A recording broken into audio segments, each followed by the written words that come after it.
Right on, right on.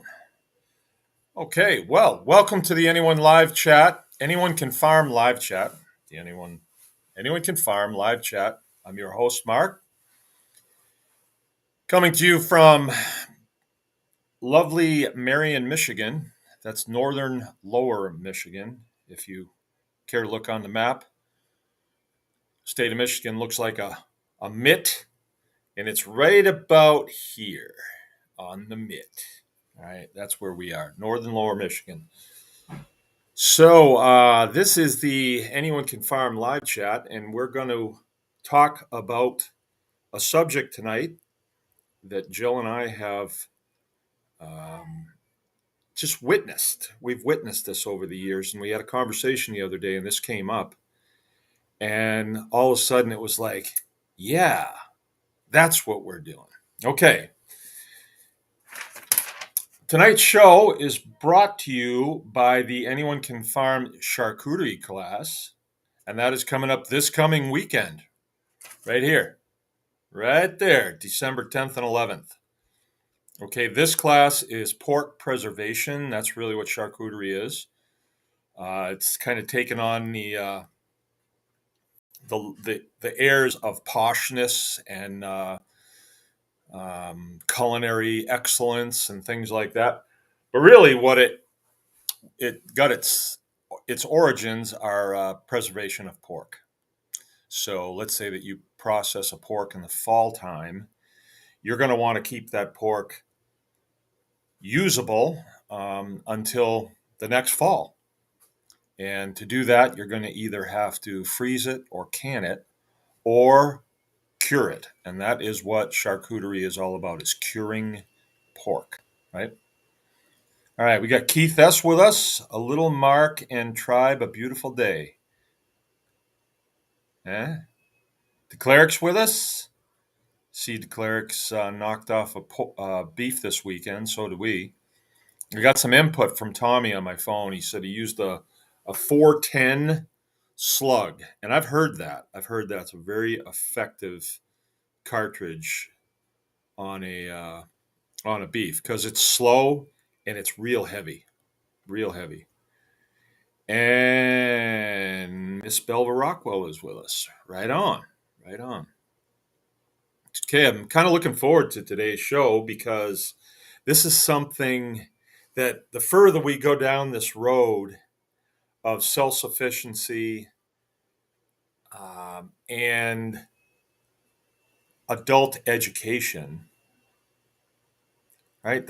We're going down that road, and we are encouraging others to go down that road as well. You know who you are.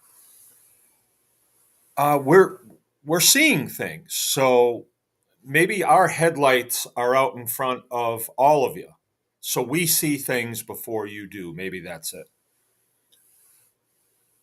It's sort of like Rush Limbaugh used to say. He says, "I can read this. I can, yeah, I can count the stitches on a fastball, right?" And I can kind of dig that. I mean, if you do something over and over and over again, so that a lot of the peripheral senses kind of drop off and you can focus really on what you're doing, and only that, yeah, then you can count the stitches on a fastball as it's coming at you.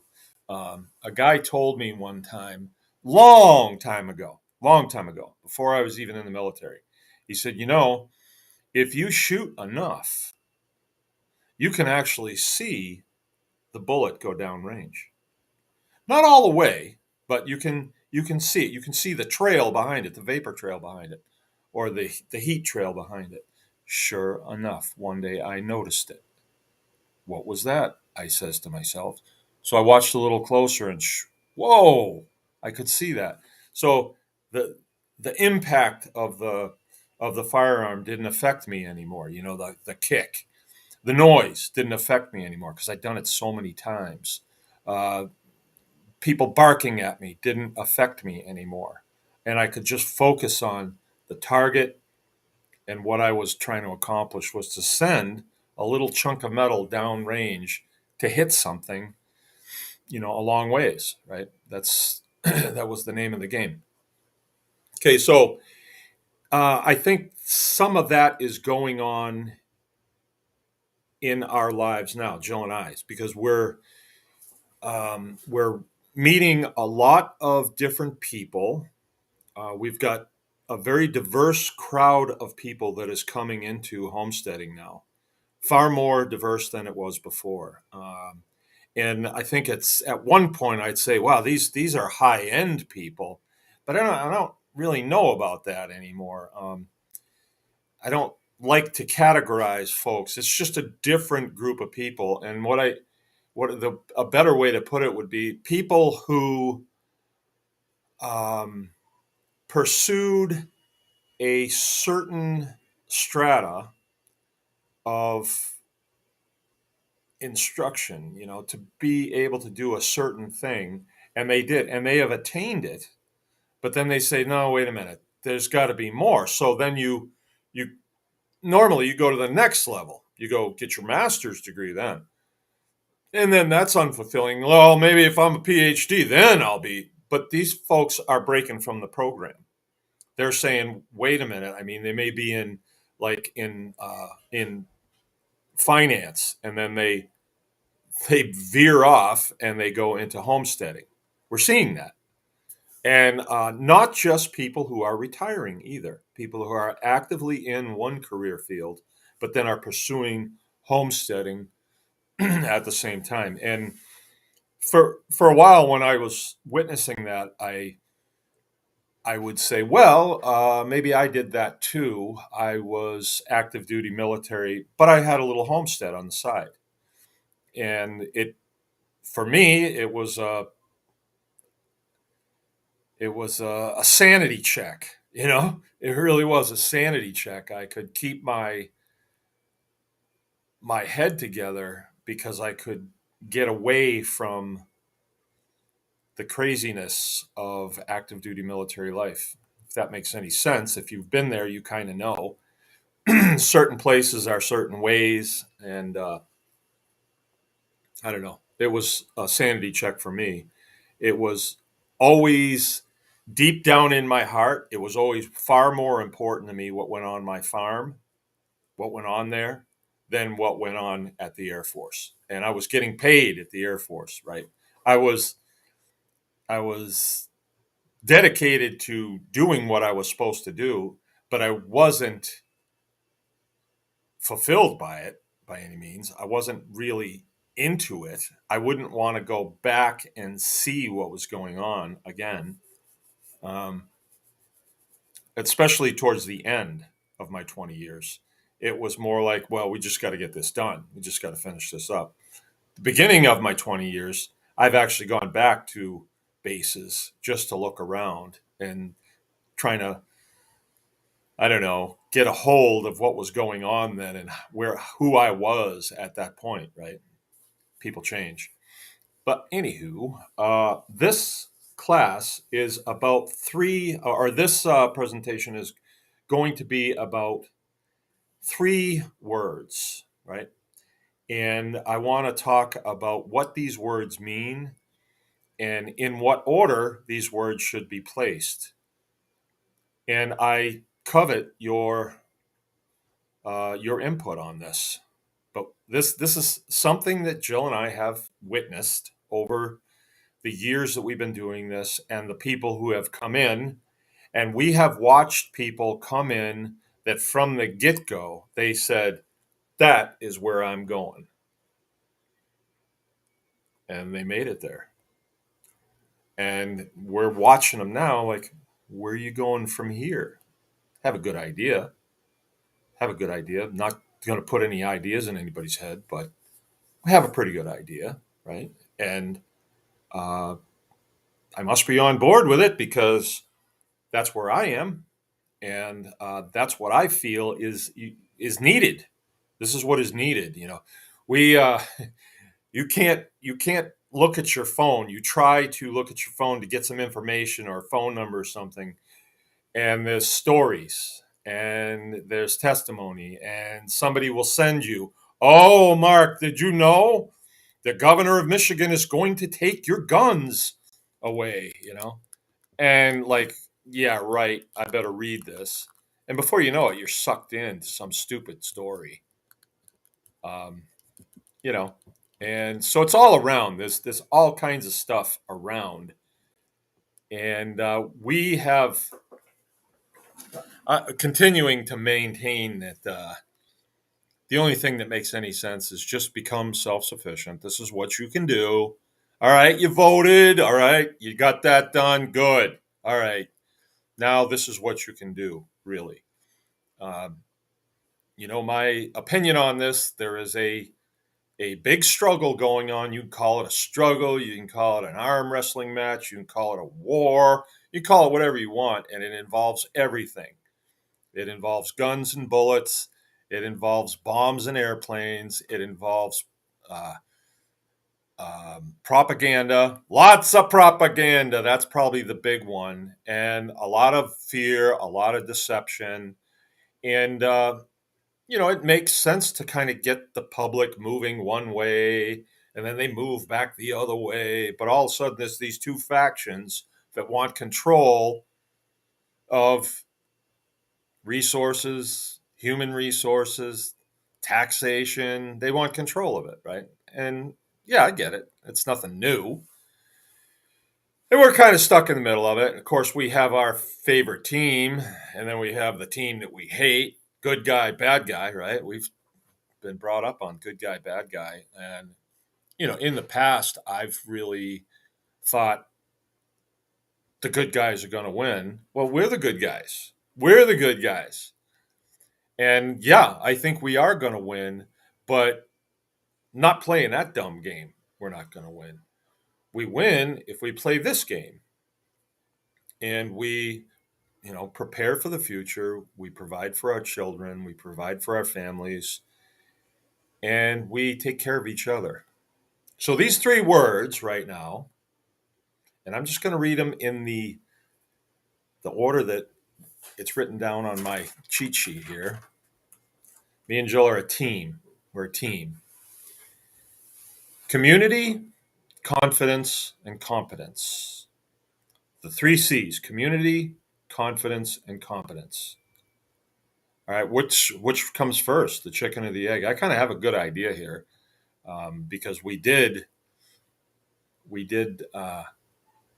discuss this when it came up. But let's just I'll start at the bottom. Competence. Okay, we had an excellent example of competence. We did the homestead beef harvest this weekend, and this is the first official class. We'll call it the second one, but in reality, um, well, wait a minute, Donnie. Wait a minute. Wait a minute. All right, Dave Smith's with us. Nancy's with us.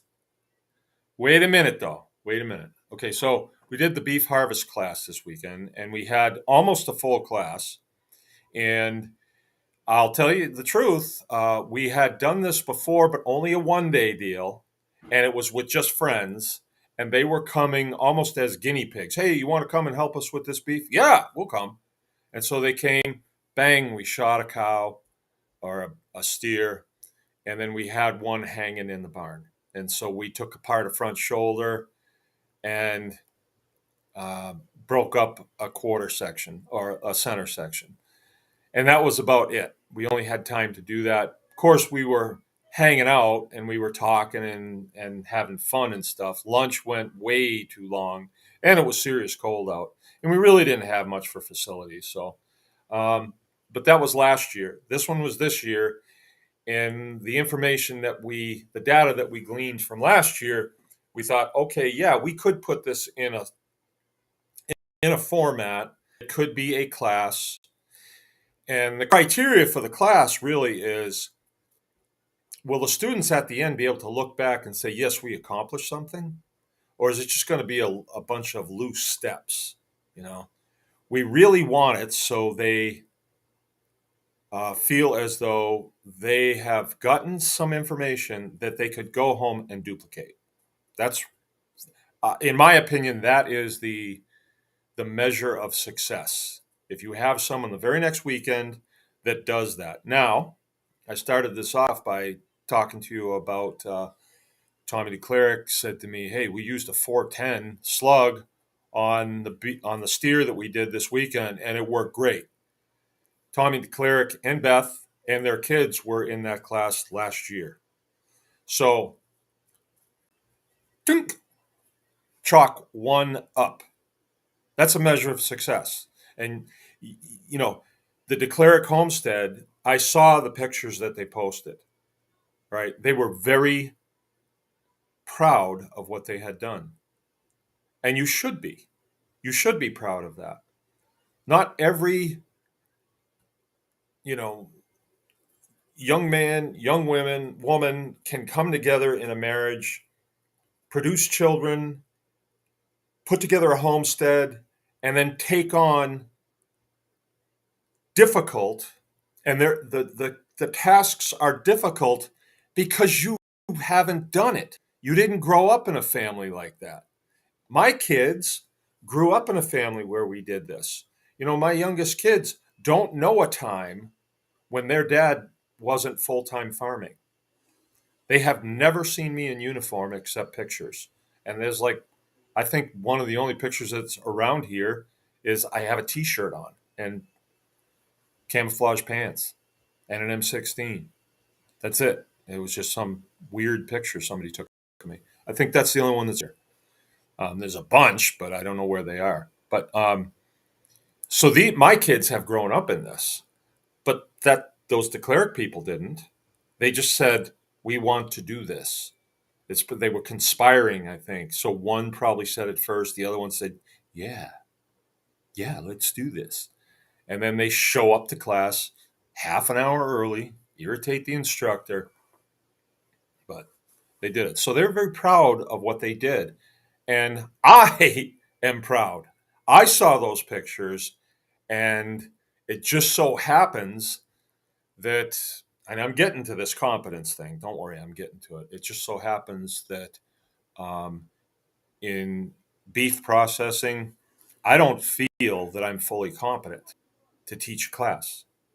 And I I wanted to become fully competent in it from last year to this year, but it didn't happen.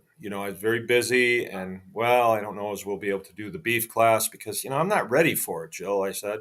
She said, "What about Devin or Davon? Depends who you're talking to."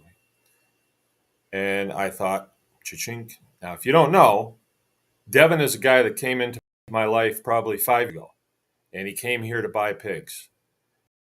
And I didn't think I'd ever seen him. He bought some pigs and went away. But then he called me.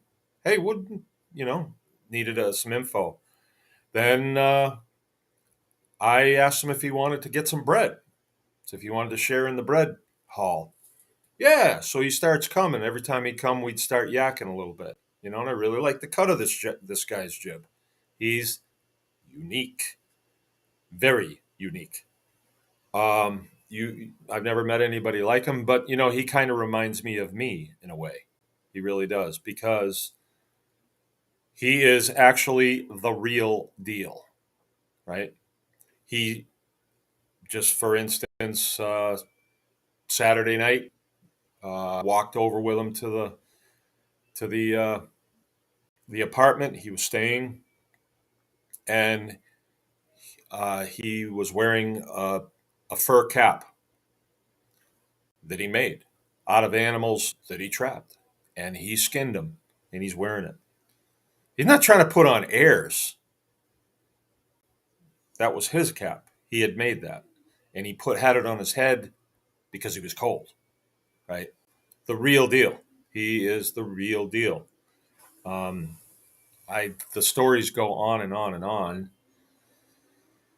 but believe me, he's the real deal. So anyway, he had worked for his girlfriend's uncle, processing beef, I think 1 year, and he's extremely bright, and he absorbs information very well and processes it, and then he can spit it back out. So even a guy that doesn't do that can understand what he's saying. So he's educated me a lot. He's in his early 20s. So we asked him if he would consider teaching this class, and I really didn't know how it was going to go. I didn't know if he was going to be able to teach, you know, when it's just me and him, and we're yucking it up, and he's telling me about, how he loads a certain cartridge for a certain distance shot, and or how he sets his traps, or how he concocts feed for his animals, or builds a watering system, or whatever it is. It's just me and him, and we're yakking, and you don't know if the guy can teach. So it was a bit of a gamble, right? Because we put our seal of approval on this, Baker's Green Acres. We certified it as a good class, that if you come here, you will go home with something good. And it was a bit of a gamble, but he did a superb, superb, superb job in teaching. And it was actually a learning for me, because usually when there's a class here and there's 10 or 12 people, I'm teaching the parts that I'm teaching. Jill teaches the parts that she teaches. But in this case, I could see very early on, I need to step back a little bit and just kind of hover. And when people need to talk to me, they can talk to me. But Devin did an excellent job. And that is competence. He was very competent in that. And when I saw his competence, that's when I was very comfortable stepping back and letting him run. I had to reel him in like 3 times. Like, you're teaching way too fast, and you're giving out way too many steps. Give one step, and then have the class go back and do that step. One step, go do it. One step, go do it. But he's just so wanting to give this information to these people that he would just kind of forget about that. And don't get me wrong, it didn't hurt anything. It's just that I feel as though when you have novices in the class, you can't feed them through a fire hose. So that was about the only thing, and he toned it back by about the third time I had to say something to him about it. But I still don't have a problem. Still don't have a problem. I would say it again. Just need to dial it back a little bit, and we need to hit the mountaintops and allow these people to go home and do this. Then they will find the lower extremities of this. Competence. And okay, what's the next one? The next one is confidence. All right. When I saw his competence as the proctor, all right, I'm still the guy that's putting on this class, still the guy that is guaranteeing a good product to the people that are taking this class. And in my opinion, a good product is something that you can take home and you can do it, right? That's what I want for these people. Don't get me wrong, this is a winnowing process. You say, who wants to come and learn how to butcher a beef in the freezing cold? Oh, me, I do. No, not too many people. They have to have a level of, there has to be a thought process that's gone through that, yeah, this is very uncomfortable and gross, and I've never done it. I'm going to be with a bunch of people I don't know, and I got to pony up a pile of money and travel a great distance. But yeah, I want to do it. It's a winnowing process. We get very uh, very capable people coming right off the shelf. Right off the shelf. A lot of times when we have a class, I step back and I kind of look at them all and I'm thinking, okay, if the wheels fall off of society and this 10 people or 12 people can't leave, are we going to be able to make it? So there's 12 plus my family, 20. Can we make it? Can we make it with this group of people? I think that way. I think that way. I still think that way. I always think that way. I mean, that's part of my background. Being a Boy Scout, you know what it's like when you go on a camping trip and you have people that can't carry their own weight. I was that guy. I was that guy. The first one I went on, I could barely carry my own weight. Right. I wound up having to sleep in the same tent with our Eagle Scout. Yep. All right. Because they didn't think that I would make it. They didn't think that I would last the night. I was pretty young, but I made it. I made it okay. Okay. Competence leads to confidence. Oh, I think Caleb's got it. Yep. Competence leads to confidence. All right. This is a lesson that you should internalize. I'm serious. I'm dead serious. Um, when we have people that come and visit us, I have a line of questioning, I think, or a conversation, and I want to know what they're all about. And I'm not by any means telling you that a super competent person that that that they're in that I want to be on Survivor Island with them. I'm not saying that. We do have people that come that are like, I don't know anything, but I know I need to be here, and I just put my arm around him and say, "You come with me. We're going to make this happen." We're going to make this happen. We can accept everyone. Really, we can accept everyone. No buts. We can accept everyone. When you are competent in what you're doing, you display confidence. All right. So in the beef butchering or the pig butchering class, I've done that about a million times. I'm not saying there's nothing I can't learn, but as far as the material that I want the students to leave with, I have the competence to do that. I can do that, and I can get an A on my paper for doing that. And when I have an A on my paper, I walk around with a star on my forehead.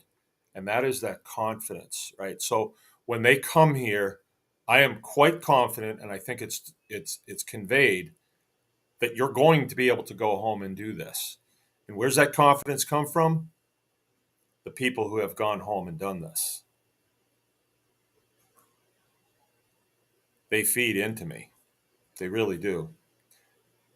It's you, Beth. You're the one that's feeding this. And the whole thing with the videos, too. That's on you.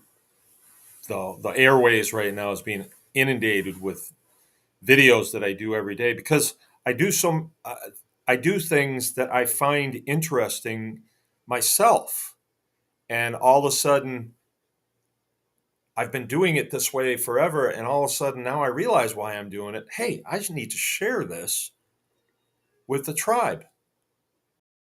Okay, the third one: competence leads to confidence. A group of confident people leads to more people wanting to come into that community. So that creates community, right? Not everybody is going to be competent at first. That's why we are willing to do education. That's definitely part of it. I mean, isn't this how it would work if, well, my sons have learned a lot of things from me and my wife. And they learn that because we say, hey, you need to help with this. Can somebody let her out? And when they're helping us, yeah, just let her out. She's drifting around there and distracting me and scratching the door. Um, and my kids have started at very early ages. My oldest son now, who's 37 years old, right? I still remember him going out to get eggs as the first kid that was doing chores at our first farm in Montana. He was just a little kid, 8 years old, getting eggs. And then I'd go out there in the evening, like after he'd gone to bed. Ah, apparently he didn't get the eggs. I'd go back to the house and wake him up, hand him a flashlight. Forgot to get eggs. Oh, can I get them tomorrow? Mm-mm. Nope. Got to get them today. And he'd go out and get the eggs.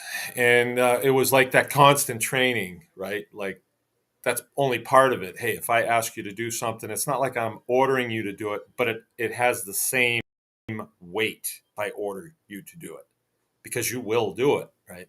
And then the kids, if I say to them, okay, I'd like you to eviscerate this chicken, I don't know how to do that. Well, do this. Oh, okay, do it again, and do it again, and do it again, and do it again, do it again, do it again, do it again. And they do it so many times that they become absolutely competent at it. And then when we have people come to help us do chickens, not really help us do chickens, but they want to learn how to do chickens, I turn my kids on to them. Have Frank show you how to do it. He's better at it than me. He's done it way more times than I have. And he's 10 years old. 11. 11, Dad. All right. And around, our family, we are a community. My oldest son came over today, and we had some problems here yesterday. I'll share that with you in a minute. And I got highly irritated, and so I had to deal with that today. But I also had a lot of other things going. I have this class that's coming this Saturday. I've got to get a pig slaughtered for that. I have, our hired guys coming tomorrow to do construction, and I need parts, and I needed to get them today, and I couldn't. Other things going on. I got all that beef on the table down there that's got to be cleared off. And I think Kyle got the wind of that. That hey, Dad's in a struggle right now, and he came over. Just hey, I'm coming over to help.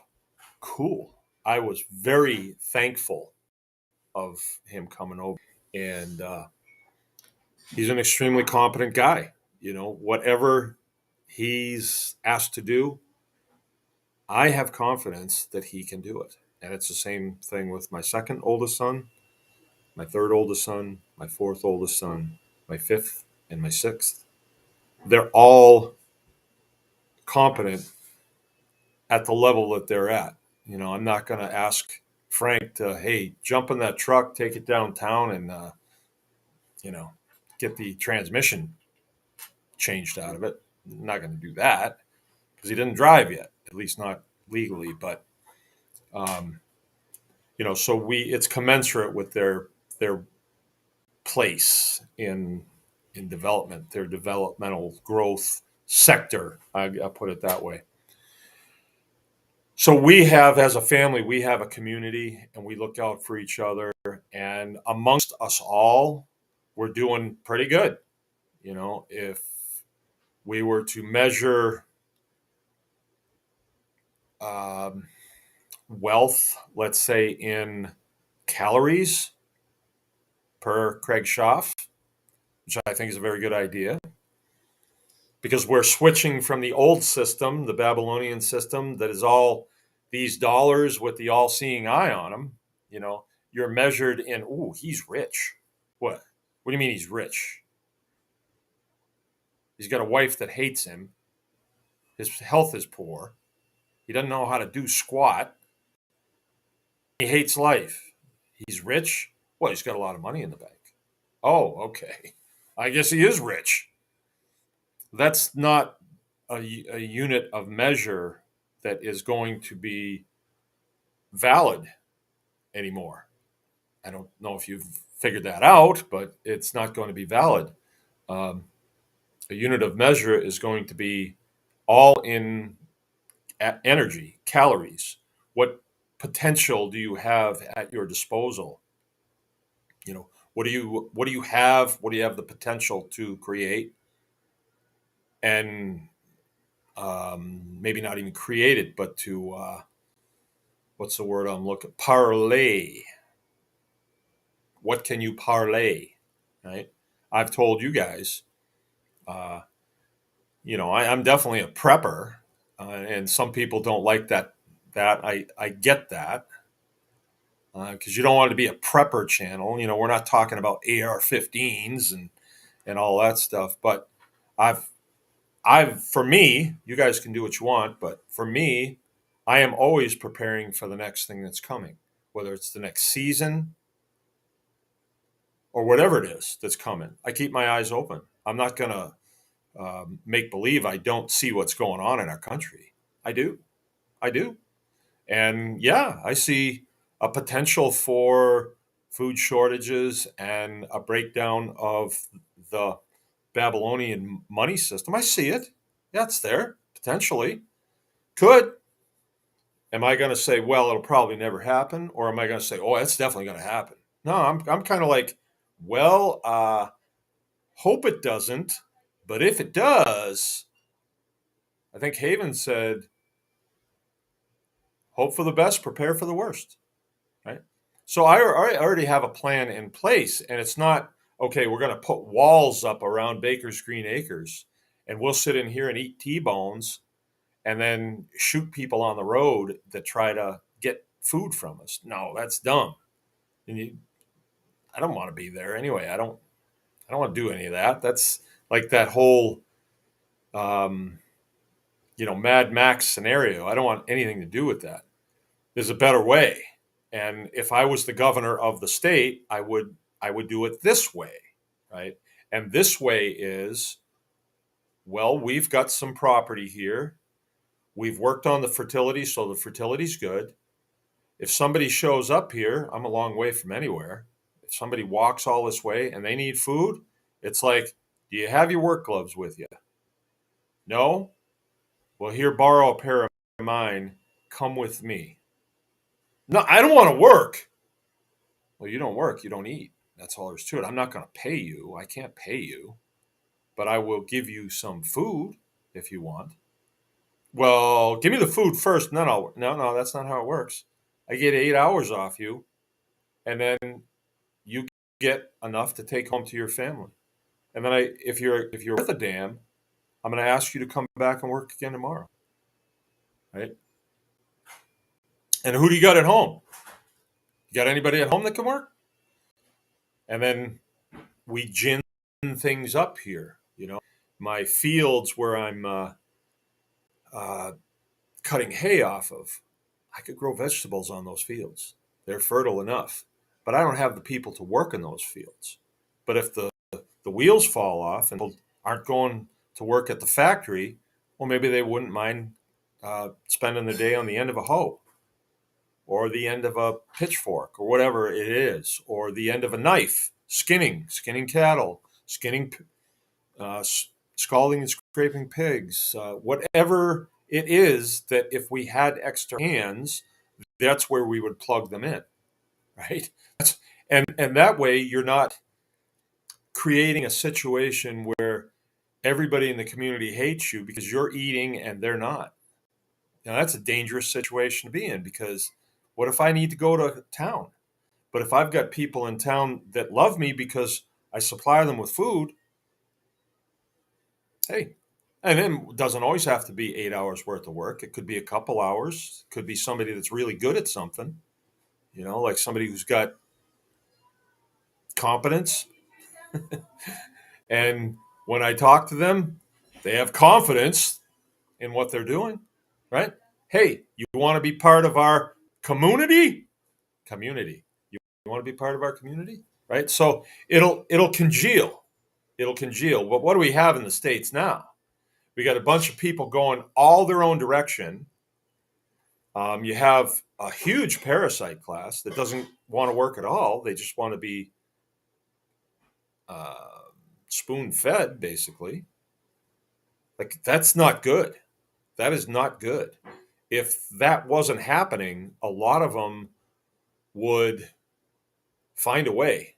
and need is the mother of invention. I probably don't talk about it as much as I should, but I retired from the military after working there for 20 years, and you get out with a really meager pension. I'm talking really meager. And, it was, it's definitely not enough to live on. It's not even enough to make the mortgage payment on. So there was times here, and I'm not saying things are rosy now, but there were times when, there couldn't be a roof on the room that I'm sitting in right now. There couldn't be because I didn't have the funds to buy the materials to repair it. And the water was literally running through onto this floor. This floor, you didn't walk through here back then anyway. I figured at some point I would just have to tear it off the house. But you know, so and it's like that everywhere on this place. If we could go back and rerun the tape of what it was like when we got here, not good. So I don't want people to think that as soon as you get into homesteading, that all of a sudden things are going to be rosy. It takes time. Um, I've still got a couple pieces of steel missing off of the roof of my barn, and that bothers me. I got to take things in priority. There was one part of the barn that was so bad the water was running through it and it was doing a lot of damage, and we had to fix that. And so we did. We bit the bullet and bought the steel and did it. And then the rest of it's kind of okay. And but a time will come when we will say, okay, now's the time to be able to get the steel fat and be able to do it. Um, so it takes time, but that kind of, in a nutshell, that is the plan for if the wheels really fall off. It's not going to be to hunker down and shoot anybody that knocks on the door. That type of prepping is kind of, that's not good. And wouldn't that be a model that the people who are supposedly in charge in the state? We have the governor, and which the governor now, that party, that Democrat party, they're proposing legislation now to disarm us. So I don't, we've got this looming food shortage. You would think they would be proposing legislation to increase education as far as food production or something like that. But no, we've got to take the guns out of the hands of the people, the rabble out there. We can't have them having guns. And I think it's going to get kind of interesting because that's something that people don't like. Boy, they don't like that. All right. So what does this mean?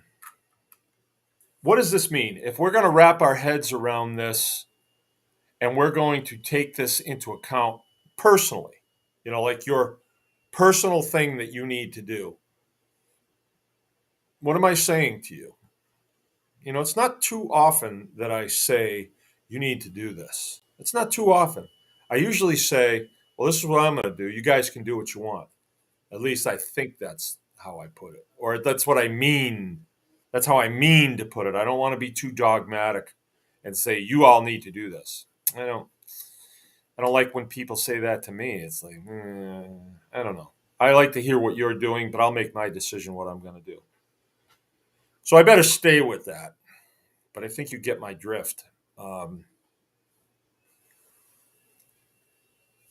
as we approach the new America, that's what I like to call it, I think I'm going to be looking at people quite differently than I ever had before. Am I hanging out with a guy because he's got a really cool pickup truck? I guess I never did that. I guess I've been there for a long time. I guess I have. No, my friends all have something that I admire. That's it. Some of them, some of them don't have many skills, but they say, "Yeah, but I want them, and I am going to make sacrifices to get them." Hey, we can be friends. We can be friends. You know, um, I do know people that are like, "Well, no, I don't know how to do that. Well, why don't you come take this class? Is it free?" No. Well, I don't think I can do that. You know, I really don't know if we can be friends. Like you're not willing to make a sacrifice to increase your competence level. You expect me to be confident in you and summons you and well, that's a bad word. That's not the word I want to use. Or advocate for you to be part of this community. I mean, you just you want everything for nothing. You don't want to sacrifice anything for it. I don't know. I don't know if that's a good trait. To That's not going to help with community. It's not. That's not a very humble trait. I probably shouldn't have gone there. That's controversial, isn't it? Right. But I think that what a person needs to do is say, well, look, I don't know how to do that, but I can see how in the operation that I have, that I've put together, that is something that I need to know how to do. And this is not all like, well, you got to come to our classes. That's not what I mean here. And I can show you an example right in here. Nancy, right? Been part of the tribe for quite a long time. Made a decision to revitalize a homestead that was in her family. She did it. She got pigs. I think at some point she realized that she better have a handle on the process of slaughtering those pigs. She didn't come to one of our classes. She's in Canada. Poor thing. And Justin Trudeau won't let her come over. I think I'll have a word with that little homeboy, home something. See if we can get you over here. But and did it. Just did the process. I'm impressed. I'm impressed. I am impressed. I really am impressed. I mean, it's one thing. It's funny when you're me. I do things that I never did before, and I just do them, and then I stand back and um, I don't know if this sounds right, but I'm not that impressed with what I did. Like I figured it out, but when somebody else does it, I'm impressed. Does that make sense? It's like I should know how to do this. I know I have way more potential than I even tap, and it's because I spend too much time having fun, doing dumb stuff, right? But no, I shouldn't say that. I'm not. I don't want to be hard on myself. But I do things, and then a couple years later, I'll look at it and I'll say, you know what, that I actually like that. I actually like that. This last thing that I just did, I don't know, it's the last thing, but this building that I built, um, it kind of stands out, and it's got a very peaked roof that goes up high, and I wanted that because I wanted to be able to park tall equipment under there. I actually wanted to be able to dump my dump truck under it too, and it's not a very big building. It's just 15 feet wide.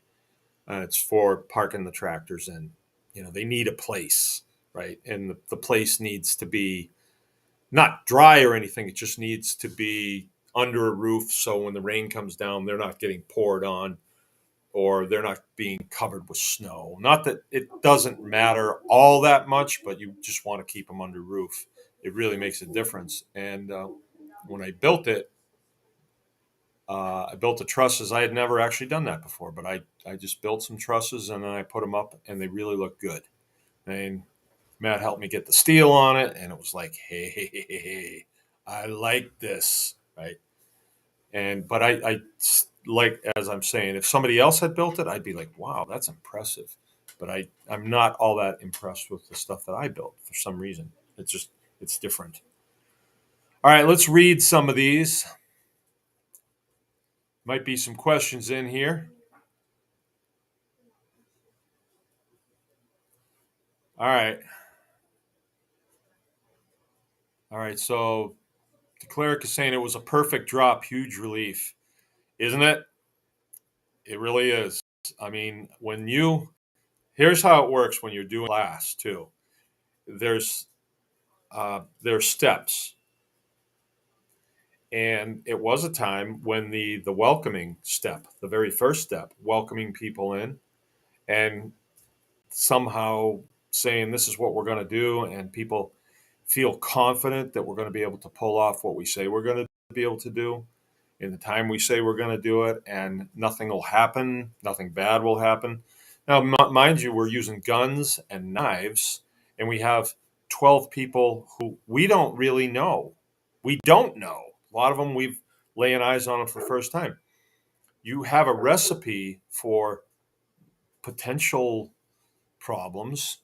So we get through the first stage of it, the second stage. Okay, here we go. We're going to go out and we're going to shoot us an animal. Well, sometimes that doesn't go right.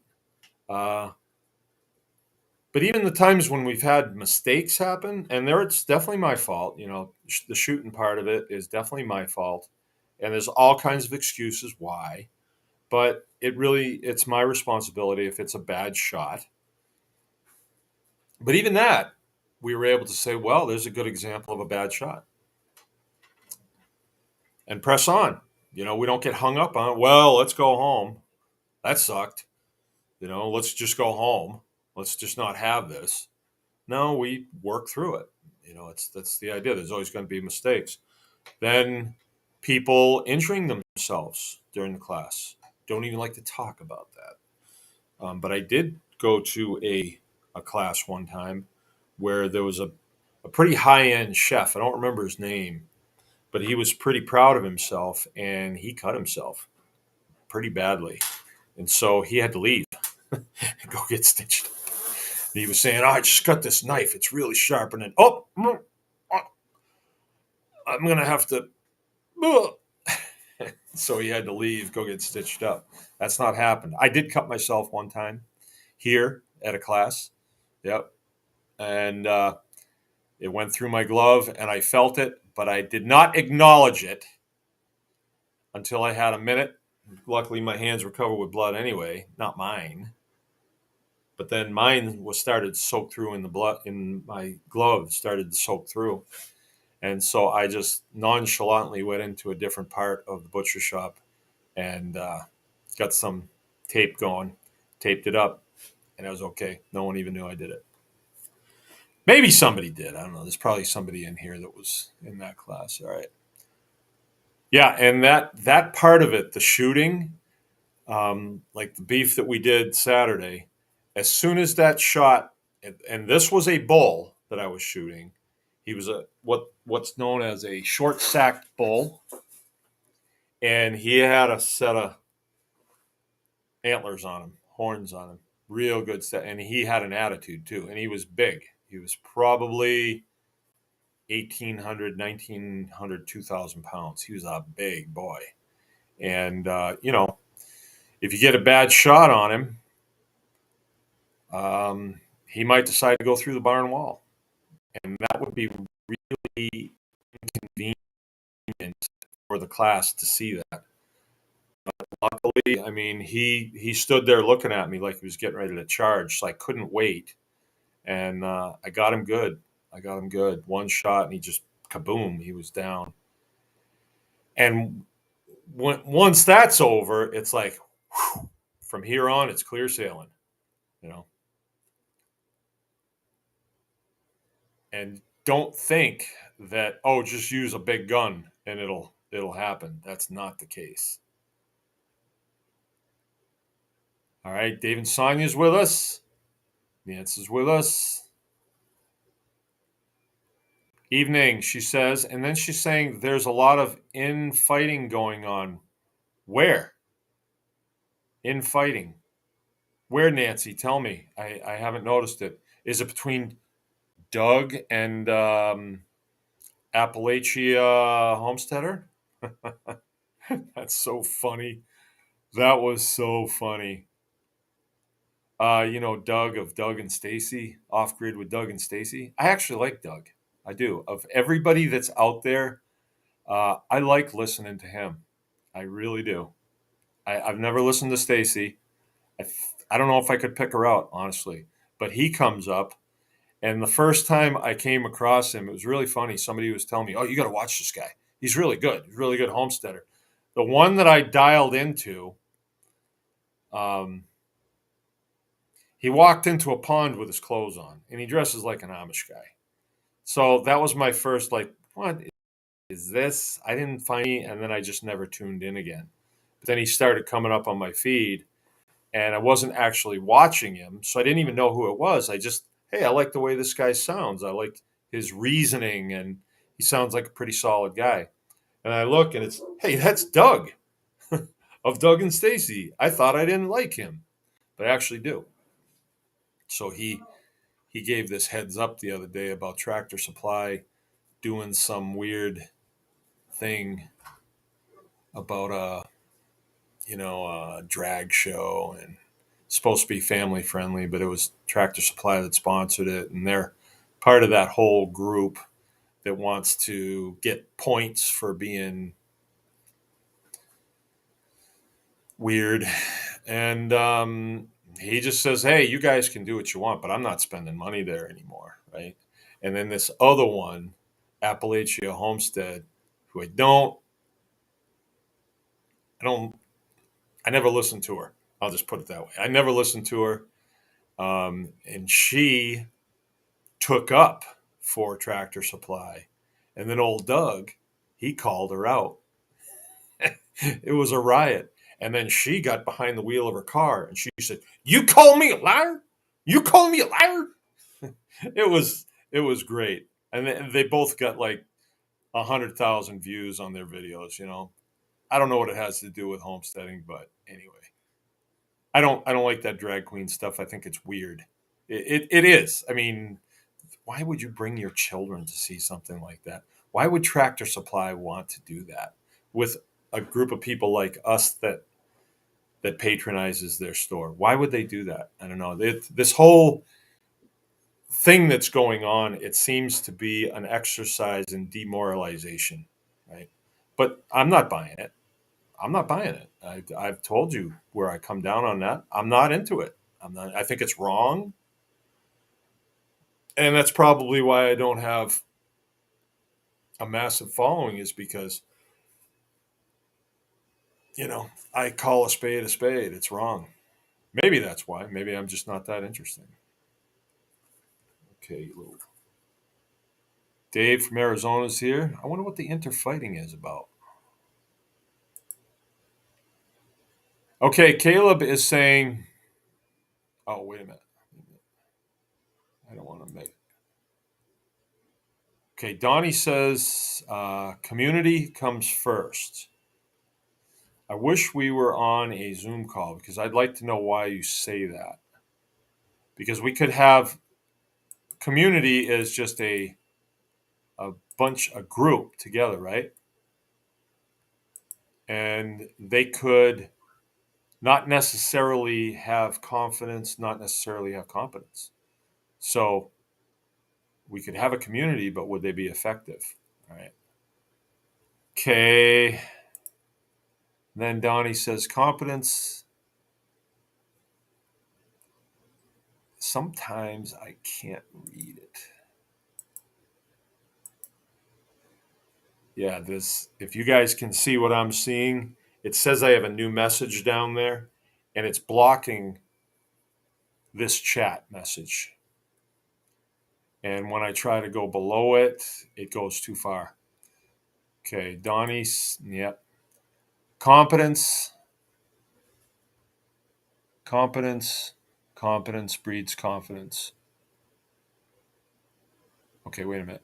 Competence, confidence, strong community member. Yeah, yeah. I'm okay with that. Caleb Corzo. Especially for young people. Hmm, okay.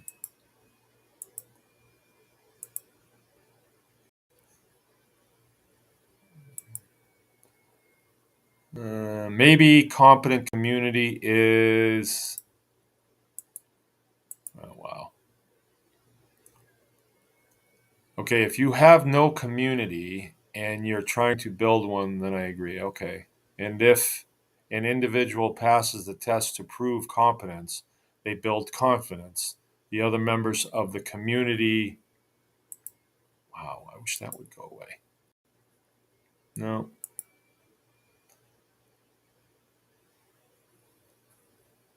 we've got some real issues with this thing. Oh, now I got it. Okay, and if an individual passes, oh my goodness, test to breed competence, they build confidence. The other members of the community have confidence, trust in that individual, and feel comfortable to invite them in. Not just comfortable, it's like, you know, you have worth here. You know, what are you good for? I've got to tell you all, there was a woman in this class, the beef processing class, that came here from Tennessee. Right, so long drive, 15-hour drive down there by Alabama, and she had just had a surgery, and the wound from the surgery, I'm not exactly sure where it was. It was somewhere around her stomach. Um, had had to be drained, so it had a little box that she was carrying around with a suction pump in it that was sucking, fluid out of it. So she was hurting for sure. Long drive, and hung in there for the whole class. I saw her moving stuff, and the whole class she hung in there, and then took pigs home with her. So there was definitely a sense of urgency there on her part. Single gal too. Okay. Okay. Caleb says rite of passage. Ronnie Brignac, hello from Missouri. Glad to catch the program. Well, welcome. You're going to want to get over to the Anyone Can Farm Tribe on Facebook and ask for entrance into the group. We will thoroughly vet you, make sure that you've had your what shots, and then we'll let you in. Donnie's saying calories as wealth is a sobering idea. I wish you could. Um, I wish we could have a conversation about that. Why you feel that way? Because hasn't it always been that way anyway? This is where I'm kind of coming down. We've voluntarily gone along with a system that's, I guess easier. That you go to work for somebody, get paid in US dollars, and then you take those US dollars or that check, you go to the bank, get the US dollars, and then you go out and you pay all the people that you need to pay for the week. And whatever's left over, you can either save it for a rainy day, or you can buy something with it, or go out to dinner and a movie or whatever. And it's a good system. It is a good system, but it doesn't necessarily have to be our system. We can have an alternative system as well. I have had people take our classes that barter me for it, and I'm fine with that as long as the value is still there. I'm fine with that. There's nothing wrong with that. Okay. What's this? Sex find info. New dating online. Okay. Well, I hope it's homesteader friendly.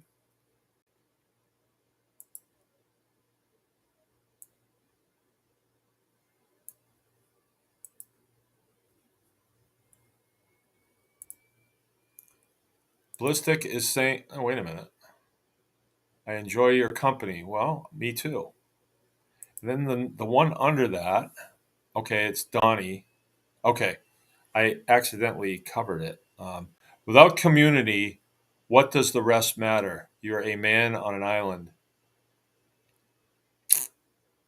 Yeah. A man on an island can survive. He can.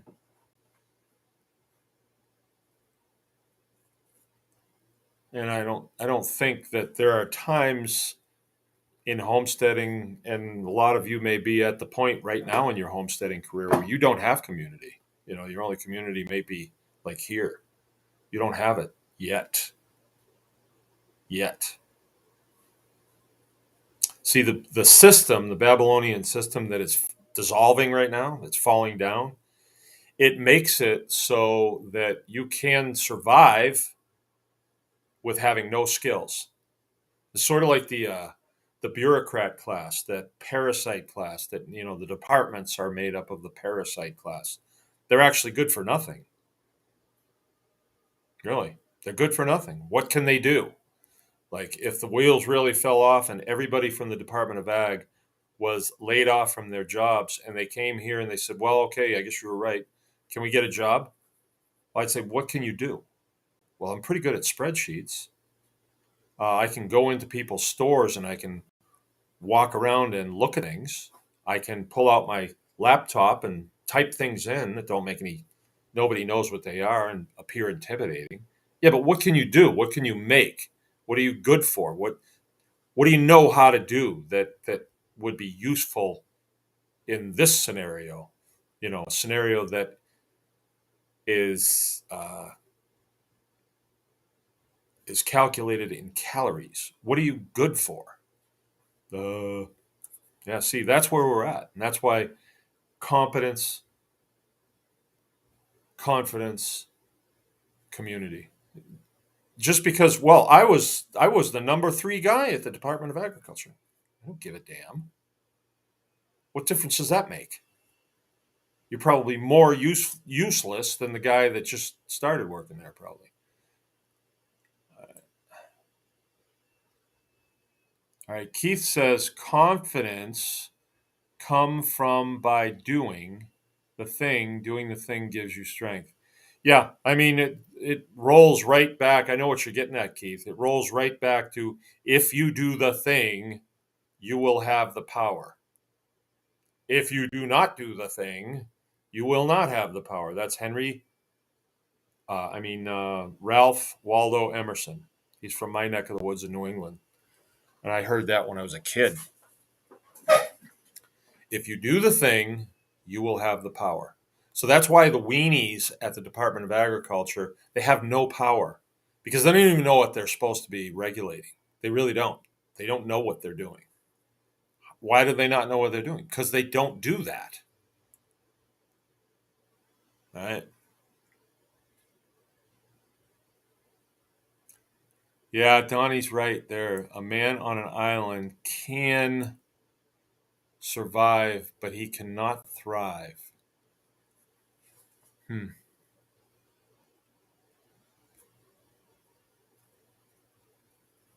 Huh.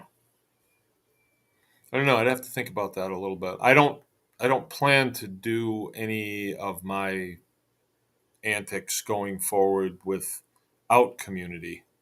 I like community. I do like working by myself sometimes, but I also like community. Like when we do a class, this class coming up, I'm really looking forward to it because I get to have people into my space and they're all interested in what we do, and I'm interested in what they're doing, and it's just a good time. It really is a good time. If you haven't been to one of our classes, I highly recommend it. And I know how appropriate this is at the time, maybe somewhat, because you may be wondering, well, how does, he's always saying, do the thing, you'll have the power. Don't do the thing, you won't have the power. If you don't do it, you won't have the power. I have seen people who have the priorities a little bit skewed at first, and it's a while before they, get it straight. But I know a guy. I actually did consulting for him, and his thing was, no, we want to build a place where we can teach classes and we can teach people how to do homesteading. No, no, no, no, no, no, no, no. And when I did the consultation for him, I got there. There was nothing there. It was like absolutely nothing. It wasn't a farm. And I'm like, well, I think when people hire me, this is the way it is. When somebody hires you for consultation, they're paying you money to be honest with them, brutally honest with them. And well, honest, but sometimes you have to be brutally honest because they don't quite, you know, they're not putting it together. And in this case, I had to say, wait a minute, how can you teach people to do something that you've not done yet yourself? That doesn't make sense. I understand you want to be at a place where you are running sort of a skills facility, but you have no idea what's even involved here. And he said, well, my previous career field, and he still was defending his position.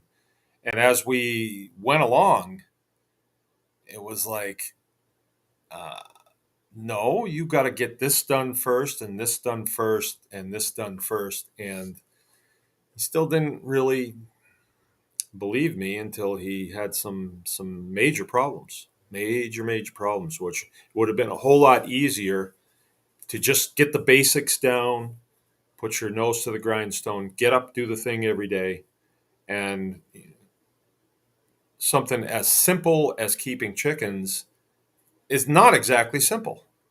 There's a learning curve to it. So anyway.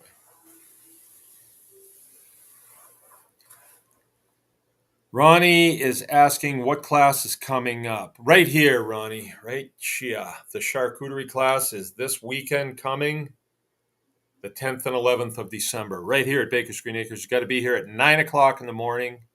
Charcuterie 101. It's pork preservation. You're going to learn how to. Well, when you get here, we'll have the pigs already slaughtered. And then we will just we'll break them into primal cuts. And then those primals we will be taking down into subprimals, not all of them, just the ones that we want to work on, you know, the ones we're going to preserve. So we'll probably preserve the entire pig, but probably not the chops. We probably won't. You can, but I don't think we're going to. We'll be making prosciutto hams. We'll be making ham hocks. We'll be making bacons. We'll be making a lot of sausage. We will bone out the front shoulder and make that into sausage. We'll be making dry cured sausage, which is always a lot of fun, and then wet cured sausage, which is also good. Um, it's a 2-day class, 2 full days. So Saturday morning, 9 o'clock. We'll be hitting her hard by probably about 9:30 after we do the introduction and meet and greet and all that stuff. The other class that you'd probably want to look at is the homestead hog harvest, but we're not having any more this year, unless somebody puts together a big group, and then brings them here as a group. Then I'll set some time aside and we'll do a homestead hog harvest. But that's a 3-day class. That's Friday afternoon is when we kill, scald, scrape, eviscerate, split. Then Saturday morning we pick up with the hogs laid out flat, already solid, just firmed up. And then we break them into primals. Some of those we break into subprimals, and then we start right into the salting, the curing, the preservation, the sausaging, and all that stuff. So there's a lot to it, and we just hit the primaries so that you can make a product. There's so many different types of bacon to make, but we're just going to show you how to make one of them. And then when you're on your own, you can try out different recipes and different times, different curing methods. There's all kinds of things you can do, all kinds. But we just stick with the basics at first. So when you leave here, you can go to your home and make it happen there. And there's a long list of people that have taken our classes that have gone the next weekend and processed pigs. And your meals are provided here, right? So they're all meals that have to do with the Mangalitsa pig. So I raise Mangalitzas. We've been raising them here in the States longer than anybody else. I started this way back, and the first group of Mangalitzas that were imported into the country came right here. Okay, definitely a class I'm interested in. Short notice, I'm not sure if I can make this one. Yeah. It's the way it goes. Probably golfing that weekend, huh? Where are you coming from? Where's Ronnie live? We don't know. We can't tell from this. You look like a Missouri guy, huh?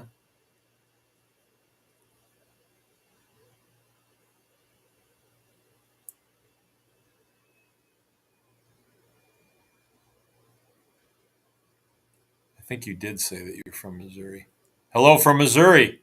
Glad to catch the program. Isn't that the show me state? I'm from New England, so. All right, there we go.